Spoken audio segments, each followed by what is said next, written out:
And cut చేసి tomatoes and soybeans. ఈ సోయాబీన్స్ని 8 hours నానబెట్టుకొని కుక్కర్లో వేసి బాగా ఉడికించాలండి.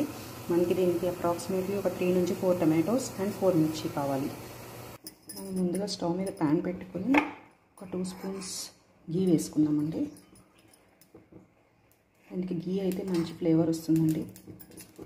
సో మీకు కావాలంటే ఆయిల్ కూడా వాడచ్చు. గీ యాడ్ చేసుకున్నాక మనం కొంచెం జీలకర్ర యాడ్ చేసుకోవాలండి. చూడండి, జీలకర్ర ఫ్రై అయినాక మనం ఈ కట్ చేసుకున్న టమాటోస్ని యాడ్ చేసుకున్నాం. దీన్ని ఒక 5 minutes వరకు కుక్ చేసుకున్నాం, సాఫ్ట్గా అయ్యేంత వరకు. దీంట్లో మనం ఒక పించ్ ఆఫ్ హల్దీ పౌడర్ పసుపు వాడుకుందాం.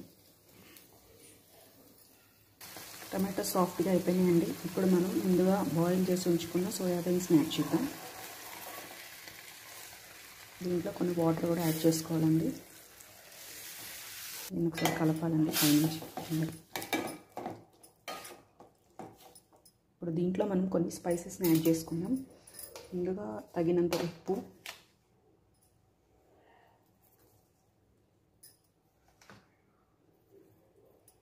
ఇంకా జీరా అండ్ ధనియా పౌడర్,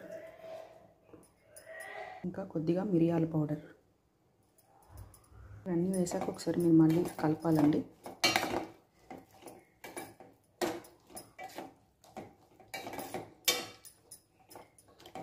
ఇది కుక్ అవ్వడానికి ఆల్మోస్ట్ ఒక 15 to 20 minutes పడుతుందండి. బాగా గ్రేవీ అంతా దగ్గరకు అయ్యేంత వరకు మనం కుక్ చేసుకోవాలి. ఇప్పుడు దీన్ని అయితే మనం క్లోజ్ చేసేద్దాం.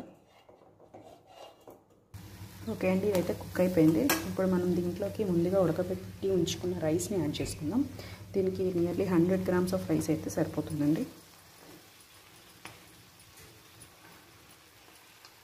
రైస్ వేసి బాగా కలుపుకోవాలండి.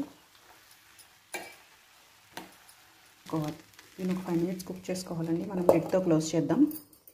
ఓకే అండి, ఇదైతే కుక్ అయిపోయింది. ఇప్పుడు మనం ఫ్లేవర్ కోసం కొంచెం కొత్తిమీర యాడ్ చేసుకుందాం.